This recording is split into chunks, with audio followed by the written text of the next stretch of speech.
These are three things that I learned living by myself without my family for about 4 years as an immigrant in Canada. So originally I came from Nigeria, and the first tip I'm gonna tell you guys is for anything you wanna become, anything you wanna achieve, time management is the number one thing. I have personally wasted a lot of time scrolling on TikTok, bad habits, porn, whatever you wanna call it. I have wasted time doing things that didn't serve my higher purpose. And I personally am not someone who has ever drank or ever smoked, because I don't want to get into something that's going to mess with my mind, because I find out if I like something, it's really hard for me to stop. Like, I'm not going to stop eating. So the less things you need to make you happy, the more happier you are. So like I said, time management. Literally, time management is, if you can master your time, you can master your life.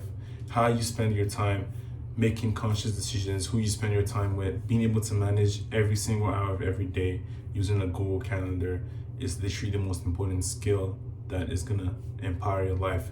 Making time for the skills, the habits that really matter is literally what's gonna change your life. So time management is number one, because back in my country, I would say that didn't really sink in, even though I did go to a boarding school in Nigeria.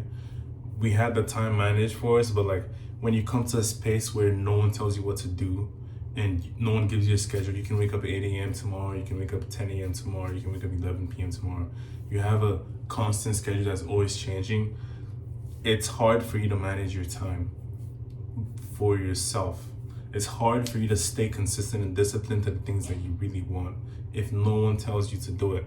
So I was militant, I was told what to do, but being put in a position where I have to think for myself, I actually realized it was a lot more difficult than anyone. It seemed simple at first, but it was a lot more difficult than anyone made it seem out to be at first. That is one thing I would say. Time management is key. The second thing I would say is you're always choosing and you're responsible for whatever happens to you. Being a man, I came into Canada at 17. I'm 21 years old right now. I haven't seen my family since then. But any single thing that happens to you, you're responsible. It doesn't mean it's your fault. It means you're responsible for it that happens to you. Let me explain something to you. If a car hits you on the road and you break your arm and you start crying on the floor, oh, a car hit me, oh, the car is at fault. Yes, the driver is at fault, but you're literally responsible. If you don't want to go to the hospital, like you just want to lie on the floor there, like it's literally going to be your business. If you don't want to sue them, you're responsible for whatever happens to you. You're responsible for how you act. Like, it's not your fault what happens to you, but you're responsible for how you handle it. If someone slaps you, it's not your fault they slapped you in public, but it's your responsibility to handle it. If you want to take the pain, if you want to slap them back, you're responsible for whatever happens to you. I don't know if that makes sense. If you fail a course in school, maybe it's not your fault, but you're still responsible for the grades that you're going to bring home to your parents. Like, you're still responsible. Like, it is still your life. If you don't have any money, someone steals all your money and you have to pay rent, it's not your fault you don't have money, but you're still responsible to pay rent. So whatever happens to you as a man, you have to realize you have to be accountable. You have to be responsible for yourself. Like, there's no one that's going to come to say you have to be responsible for every single thing that happens to you. Like, be responsible. That's one thing that's going to save your life. Don't fall into the trap of believing things that don't serve you. There are a lot of things that most people realize they can't even prove it. It's hypothetical.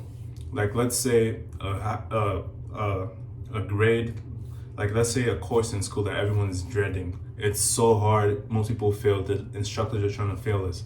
Literally, the only thing you should be worried about is, can I read, process the information, and write the exam? Anything that happens is literally out of your control. So henceforth, beliefs that don't serve you should not be something you should spend your time thinking about. The only thing that's going to serve you is working as hard as you can and trying your best to pass. If you pass, good. If you don't, you're still liable. It's still you who's liable. It's still you who's missing the course at the end of the day, and you are the one who's going to do something about it, and you're responsible for that. The third thing I would say is you need leverage.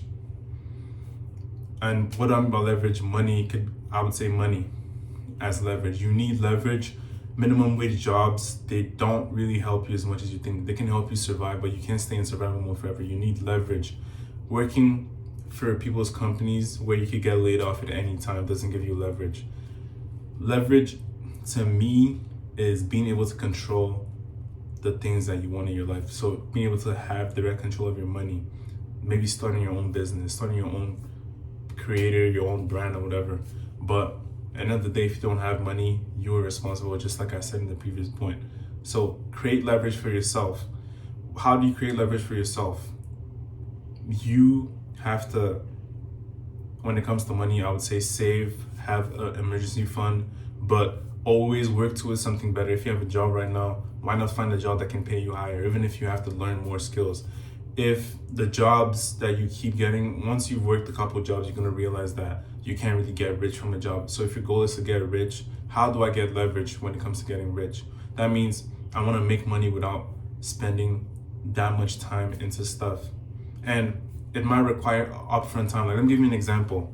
If I write a book, maybe it takes me 1 month to write a book, but my book sells to over 1 million copies, and let's say it's $1, so I make 1 billion, and it keeps selling.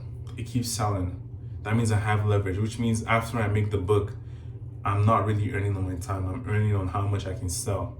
That's leverage. So when I left my last job, one thing I did is try to get a sales job, because you can actually earn on your performance. I started content creation. I started my own cleaning business, and we can talk into that some other time. But these are the 3 tips I learned staying on my own as an immigrant all the way from Nigeria. I hope this video helped you. Subscribe and get more info. Subscribe, follow for more health tips. Have a good day. Bye.